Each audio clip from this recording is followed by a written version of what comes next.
শুক্রবার পুরো দিনটা বাসায় কাটালাম। ইচ্ছা ছিল বাইরে যাওয়ার, তা আর হয়ে ওঠেনি। দুপুরে বেশ অনেক কিছু রান্নাবান্না করলাম, সঙ্গে স্বামী সন্তানের টেক কেয়ার তো আছেই। নমস্কার, কেমন আছেন সবাই?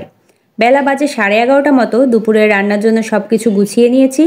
আজকে দুপুরে রান্না করব সবজি দিয়ে পালং শাক, পেঁয়াজ দিয়ে আলু উচ্ছে ভাজি আর চিকেন। বেশ অনেক দিন পরে এভাবে সব কিছু গুছিয়ে নিলাম। বেশিরভাগ দিন তো একটা রান্না চুলায় বসিয়ে দিয়ে বাকিটা রেডি করে নিই।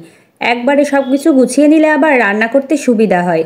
প্রথমে তো আলু উচ্ছে ভাজিটা বসিয়ে দিলাম, পেঁয়াজ কুচি, লবণ আর হলুদটাও একবারে দিয়ে দিয়েছি। এদিকে পালং শাকটা রান্না করে নিচ্ছি। প্রথমে তেলে 5 ফোড়ন দিয়েছি, তারপর সবজিগুলো লবণ আর হলুদ দিয়ে ভেজে নেব। এখানে অনেক ধরনের সবজি নিয়েছি, আলু, বেগুন, পটল, সিম, লাউ আর মূলা। মিষ্টি কুমড়া দিলেও খেতে ভালো লাগে। পাশের চুলার আলু উচ্ছে ভাজিটা একটু নেড়ে দিলাম, আর এদিকে এখন সবজিগুলোর মধ্যে পালং শাক দিয়ে দিচ্ছি। এবারে সবজির সঙ্গে শাকগুলো কিছুক্ষণ ভেজে নেব, শাক থেকে কাঁচা গন্ধটা চলে যাওয়া পর্যন্ত, না হলে আবার খেতে একদমই ভালো লাগবে না। ভাজা হয়ে গেলে এখন দিয়ে দিচ্ছি পরিমাণ মতো জল।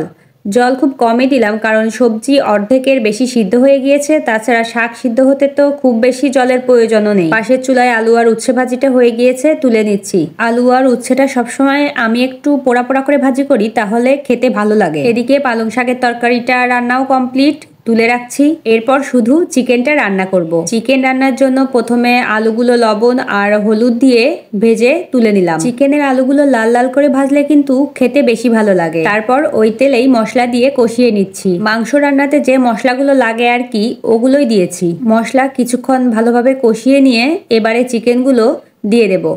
আর চিকেন দেওয়ার পর আবারও অনেকটা সময় নিয়ে কষাবো।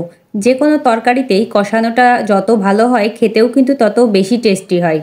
ঢাকনা দিয়ে ঢেকে আবারও কিছুক্ষণ কষিয়ে নিলাম, আর মশলা থেকে তেল ছেড়ে দিয়েছে। এ পর্যায়ে বোঝাই যাচ্ছে যে কষানো কমপ্লিট। চিকেন তো প্রায় অর্ধেক মতো সিদ্ধ হয়ে গিয়েছে। এখন দিয়ে দিচ্ছি পরিমাণ মতো গরম জল। বেশি ঝোল রাখবো না, তাই জলের পরিমাণটা কম দিলাম। জলের সঙ্গে মশলাটা ভালোভাবে মিশিয়ে নিয়ে এবারে ঢেকে দিলাম। ঢেকে কিছুক্ষণ এখন রান্না করব, আর সবশেষে গরম মশলার গুঁড়া দিয়ে চুলার জালটা বন্ধ করে দিলাম। গরম মশলা দেওয়ার পর কোনো খাবার বেশি জাল করলে কিন্তু গরম মশলার যে স্মেলটা, সেটা নষ্ট হয়ে যায়। চিকেন রান্নাটা তো কমপ্লিট হলো। এখন মেয়ের জন্য কিছুটা বিরিয়ানি রান্না করে নিচ্ছি। বিরিয়ানি বলতে রান্না করা চিকেনের মধ্যে কিছুটা বিরিয়ানি মশলা দিয়েছি আর পোলাও চাল। পরিমাণ মতো জল দিয়ে ঢেকে দিলাম। জল টেনে গেলে এই তো অবস্থা। চুলার ওপর কিছুক্ষণ ঢেকে রাখলে পারফেক্ট হয়ে যাবে। এটা হচ্ছে সন্ধ্যার দিকে। চা তৈরি করলাম আর চানাচুর মুড়ি মাখাবো। আজকে আর অন্যান্য শুক্রবারের মতো বাইরে যাওয়া হয়নি। বাইরে গেলে তো সন্ধ্যার নাস্তা বাইরে থেকেই করে আসা হয়। আবার তেমন কিছু তৈরি করতেও মন চাচ্ছিল না, তাই ভাবলাম শর্টকাটে চা আর চানাচুর মুড়িটাই খাই। সন্ধ্যার নাস্তা শেষ করে মিষ্টির বাবার জন্য আদা আর লবঙ্গ দিয়ে ভালোভাবে জল গরম করে দিলাম। তার তো ঠান্ডা লেগেছে, এটার ভাপ নিলে ঠান্ডাটাও কমবে, আবার অনেকটা আরাম লাগে।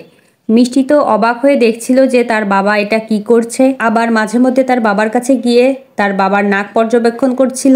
আর আজকের মতো ভিডিওটি এখানেই শেষ করছি। সবাই ভালো থাকবেন, সুস্থ থাকবেন।